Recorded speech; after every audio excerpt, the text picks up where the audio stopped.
Race Remix.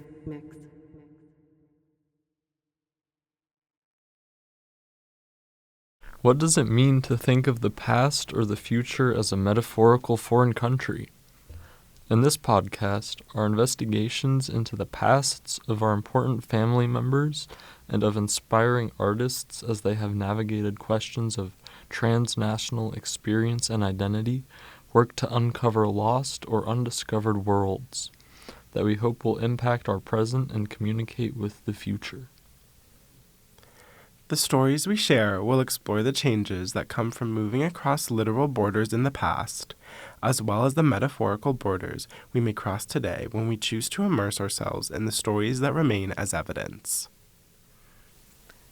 Thinking of history and future as territories to move through and interact with gives a speculative perspective that complicates our experiences of the borders erected in time as well as space, leading us to question nationalism and ideas of linear progressive development. First, I will talk about my mother's experience growing up in a deeply religious household in Colombia where she followed her Catholic faith. This continued until she moved to Florida, where despite my brother and I not wanting to learn much about Catholicism, she never once got upset over our rebellion. Next, I will talk about my encounter with the work of Roberto Bolaño, a favorite writer whose books deal with his experience as a Latin American of unstable citizenship who sees an equivalence between the processes of writing and exile. Finally, I will explore my grandma's history, growing up somewhere that no longer exists, how those memories continue to be passed on, and how it has affected our family to this day. Welcome to Stories of Migration and Absence by Cruz Ramirez-Ramos, Tucker Grams, And Sylvia Bermudez.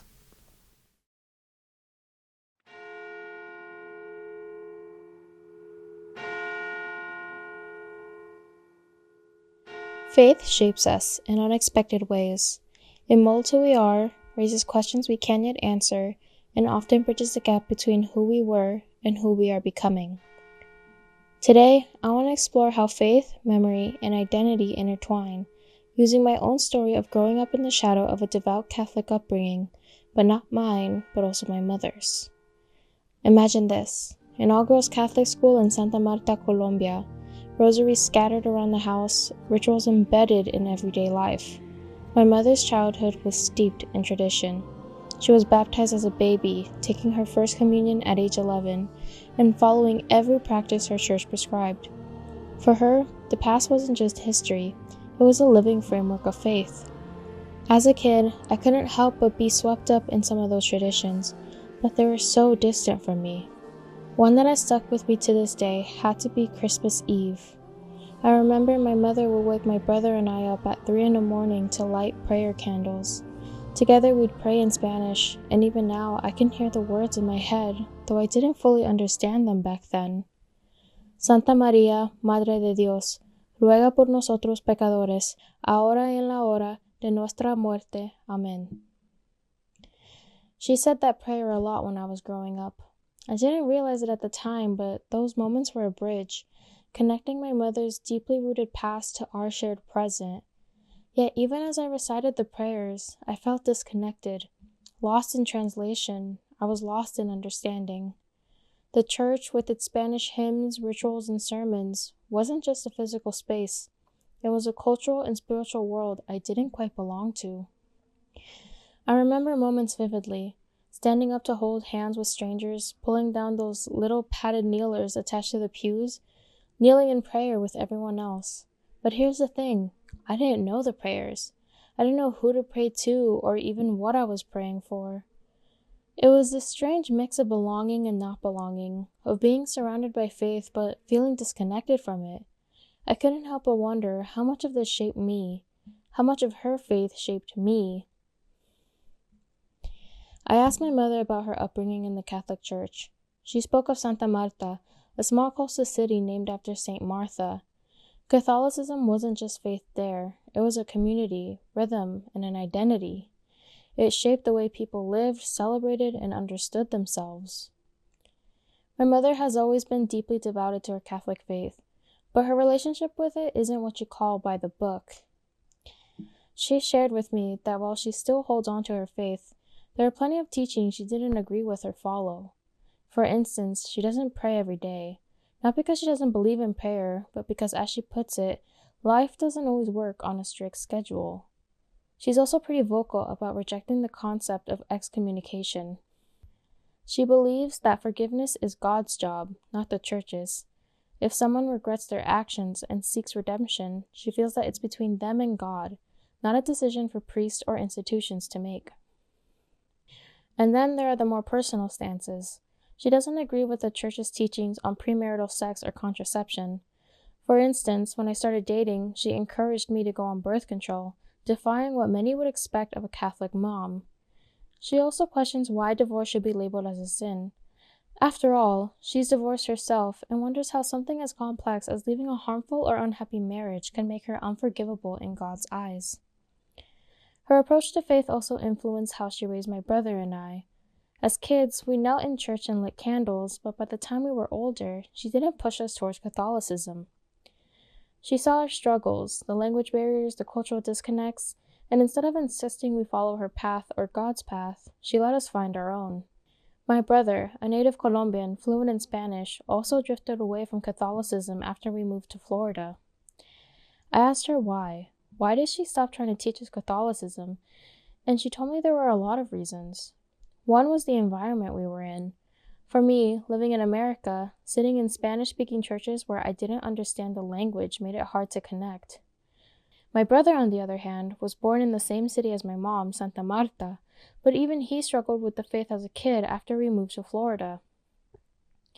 At first, my mom said he was a model Catholic child. He prayed every day, read the Bible as a bedtime story, and even followed the faith better than most adults. But when we got to Miami, something shifted. He wanted to play outside with friends, dive into sports, and focus on schoolwork instead of prayer. My mom noticed a change in him, but she wasn't upset. She told me he was still a good kid, and that's what mattered. Watching this, my mom didn't judge, but rather she reflected. Slowly, she too stepped back from the rigid rituals and the Sunday Mass. Part of it was the busy pace of life, but it was also because the churches she went to weren't teaching what God intended. Instead, they seemed to be using Catholicism to push their own agendas. Her evolution mirrored a broader truth. The landscapes of the past, no matter how foreign, does shape us, but they don't define us. My mother's faith was born a tether to her origins and a springboard for questioning, growth, and adaptation. And in her journey, I began to see my own.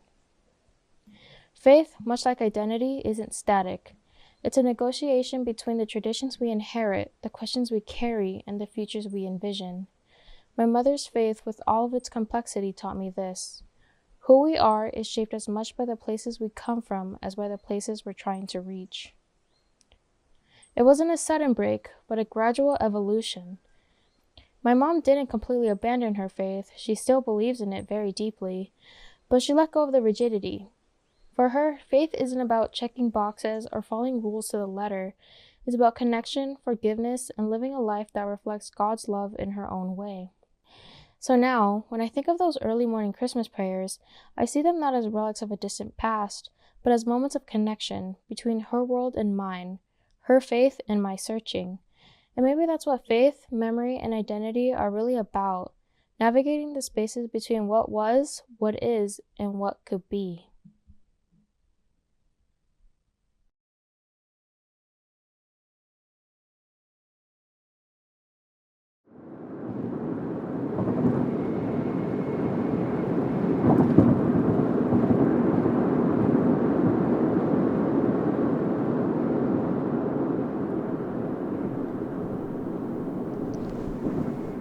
Driving down a 2-lane highway in the desert while the sun sets and night falls can produce many different feelings in me, depending on the context.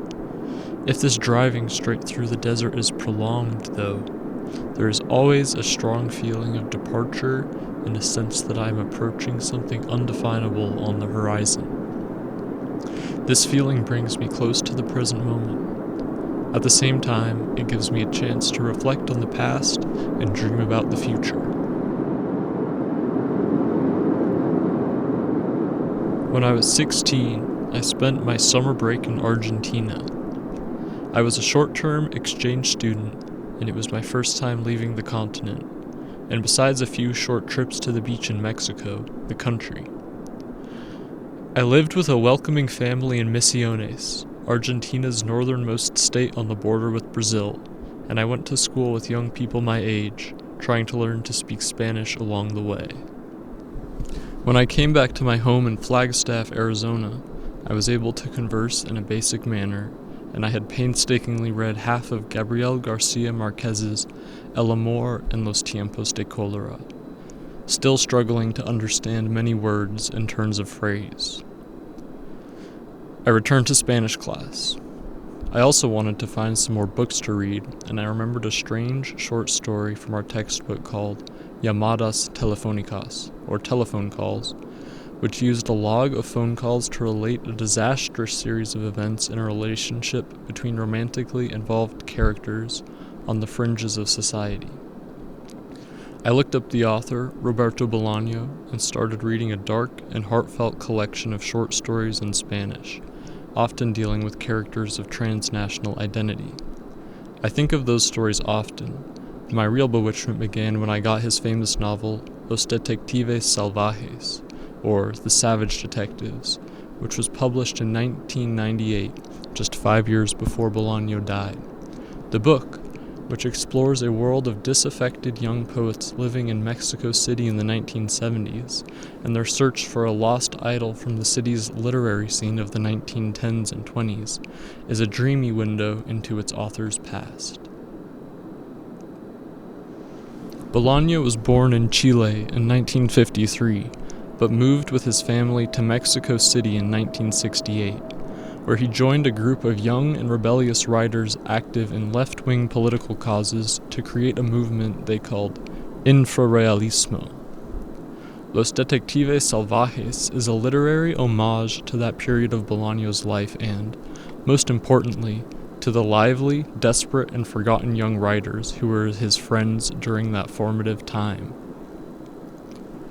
It is also an exploration of the desperate subjectivities of those young writers, many of whom were exiles from across South and Central America, as they searched without reward for a home in Mexico City, where the literary and political establishment kept them from participating and belonging. The book begins and ends with the diary of a 17-year-old Mexican poet, equally disenfranchised, who joins the group of visceralistas, eventually joining the group's leaders Arturo Bolano and Ulises Lima as they flee the city with the young prostitute Lupe, heading for Sonora both to escape her murderous pimp and to look for Cesaria Tinajero, an unimportant writer from the past who has become an obsession for Bolano and Lima. Unwelcome in the nation's capital, they escape into its fringes, crisscrossing Mexico's northernmost state in a borrowed car. In 2000, when Bolaño was asked to give a talk on the topic of literature in exile, he proclaimed that he does not believe in exile, especially when it is paired with the word literature. During the talk, he shares the story of the time his friend, the poet Mario Santiago, widely accepted as the basis for the character Ulises Lima from Los Detectives Salvajes, was banished from Austria in 1978. Santiago never returned to Austria, a fact which, according to Bolaño, would not have mattered to him in the slightest. I quote from Natasha Wimmer's translation of the talk. Mario Santiago, Mexican poet expelled from Austria in 1978 and forbidden to return to Austria until 1984. That is to say, banished from Austria to the no-man's land of the wide world, and who, anyway, could care less about Austria and Mexico and the United States and the happily defunct Soviet Union and Chile and China, among other reasons because he didn't believe in countries, and the only borders he respected were the borders of dreams, the misty borders of love and indifference, the borders of courage and fear, the golden borders of ethics.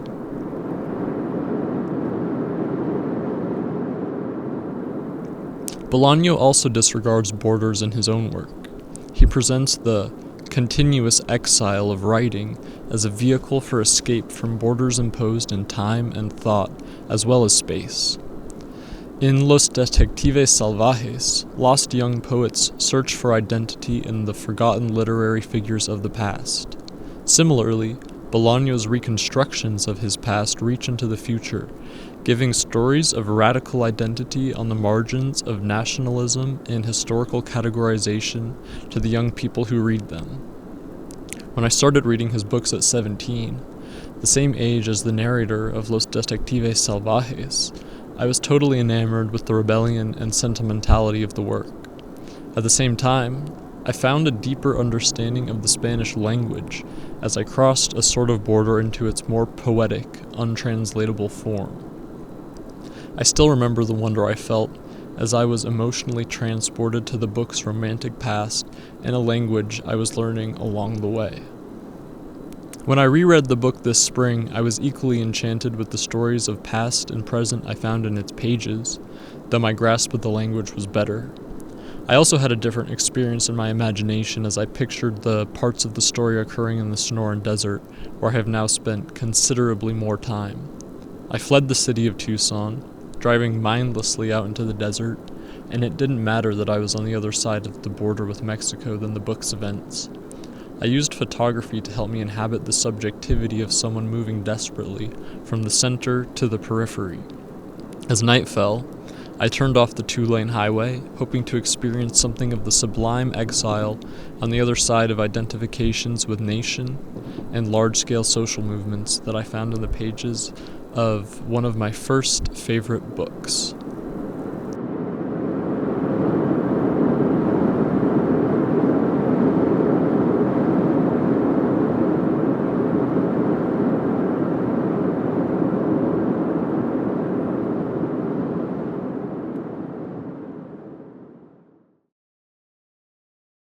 When exploring how the past and future are lost worlds, ghost towns immediately came to mind.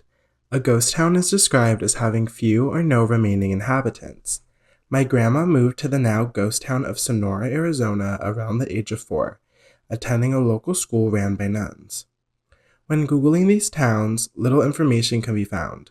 Sonora's Wikipedia page is a single paragraph stating the town was demolished to expand the Ray mine. The only stories of these towns that still exist come from those who lived there and can still pass them down today. Yeah, but in Ray, Arizona, all the Anglos lived in Ray, and all the Mexican people or Hispanic people lived in the town of Sonora. So by the time we got to ninth grade, since we didn't have a high school in Sonora, I was in Ray, we had to commute to go to high school there. And it was very different because we didn't grow up with Anglo people. We grew up in a little town with just all Mexican people. So it was a different world. I was 14, I guess, when I started ninth grade. And it took a little getting used to because we spoke Spanish all the time. And by the time we got to high school, they didn't let us speak Spanish. And then we were taught, well, they gave you what they call demerits. And they gave you got 10 or 15 demerits. You were expelled from school for, I don't know, 2, 3, 4 weeks. Anywhere was caught. So I never had to do that. But of course, it only happened to the Mexican kids that spoke Spanish. Did not happen to the Anglo kids because they didn't speak another language. It was very strange to see white people, to be honest with you. Was never around them, never grew around them. So it was a very strange experience. But I like to make friends, so I always was I made a lot of good friends with them, but it was uncomfortable and it was a hard, difficult thing to get used to and to seeing people of different color hair, different, just different people.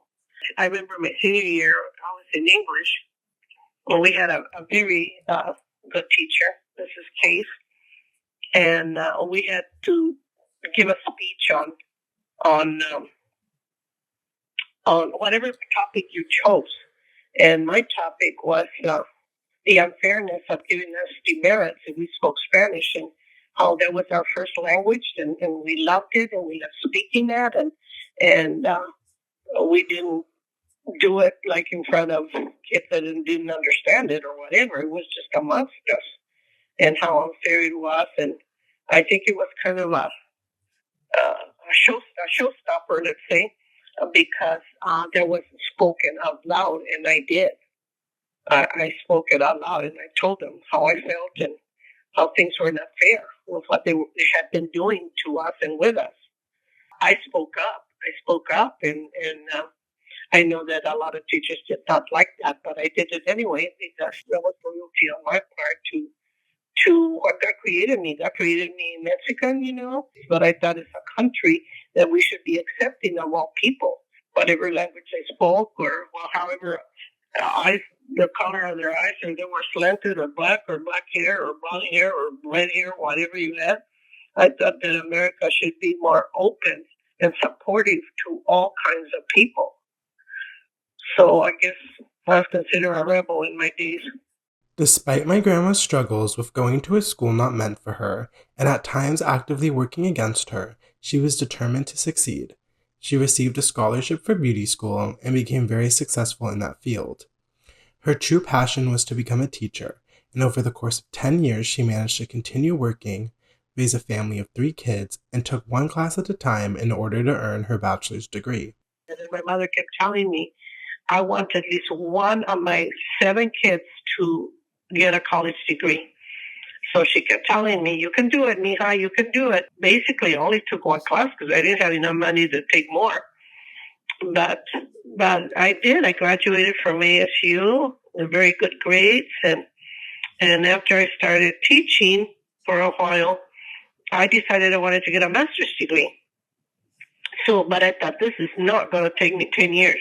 So I got a master's degree working, teaching full days and going to school at night. And then I managed to do that in a year.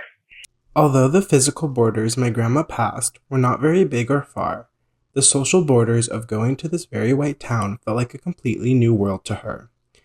Being raised in these 2 ghost towns, Sonora and Ray, is what made my grandma into the person she is today. The determination and drive it gave her has been passed down to the rest of my family, all the way down to me.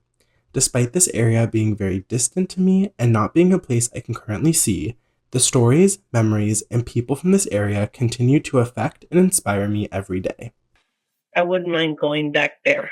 I learned a lot. I was happy. I know there was a lot of injustice, but I knew about it. And I was smart enough to recognize it. But no, I loved it. I enjoyed it. I felt safe. I had confidence. I was strong in what I knew. I wouldn't mind going back, even though I was actually kind of outspoken, you would say, against the injustices that they were doing with us. Not that anybody would make changes, but they were good teachers that loved us and cared about us, and amongst those that didn't, that were prejudiced, but they were good teachers that, helped us and guided us and talked to us. And so for those teachers, I am very grateful.